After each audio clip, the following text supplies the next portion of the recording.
All right, so this is just a quick little video to answer for my mom, Molly.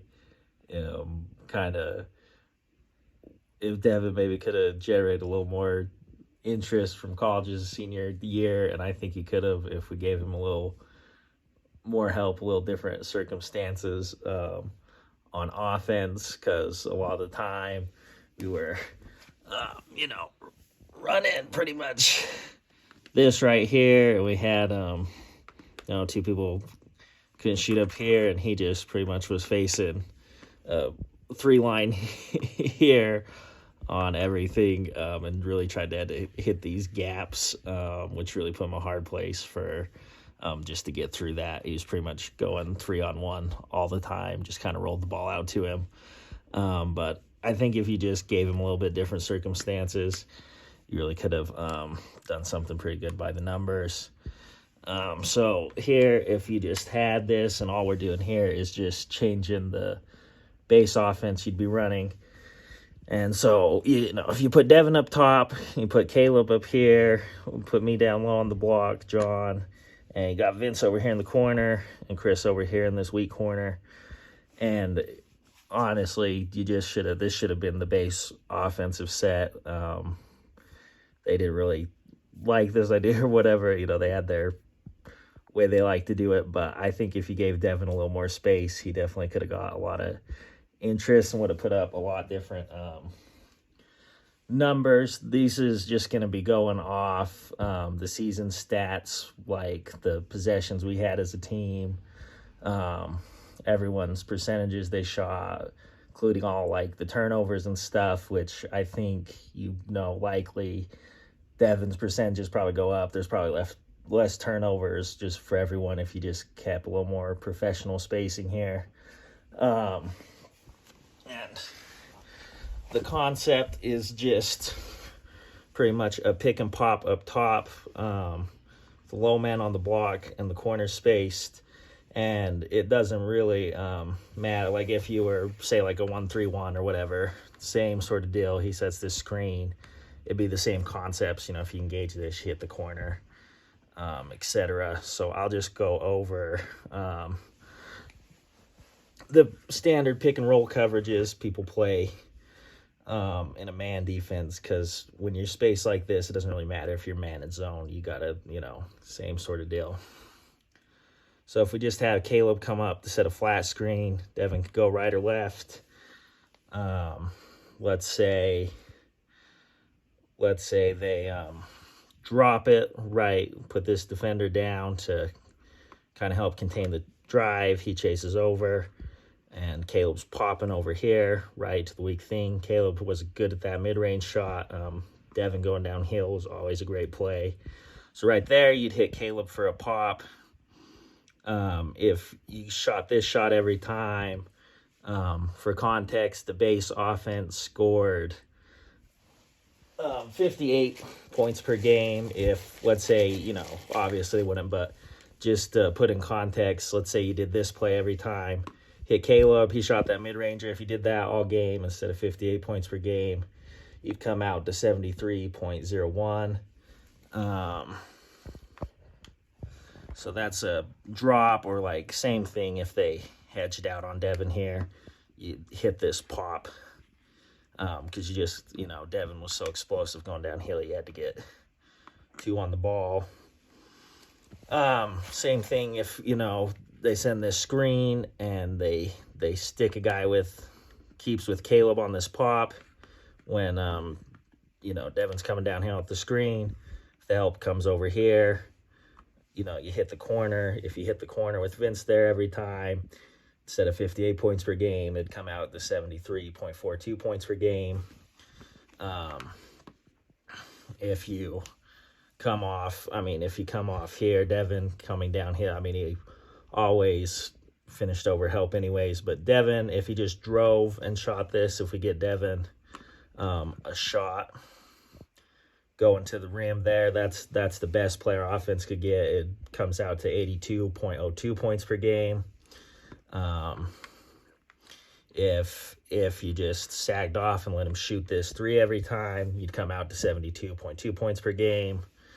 If it's going left, you come off this corner to Chris. This is kind of the weaker point of it. That's our worst scoring one. It ended up at 70.04 points per game, hitting that. Or he could also, if you started over back up here.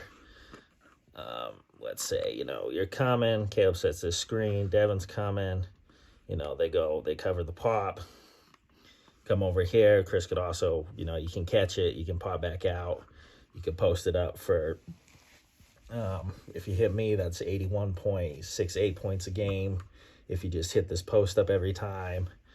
And same deal, because the main thing of this is, let's say that, probably have Caleb set a flat screen, shoulders parallel the baseline.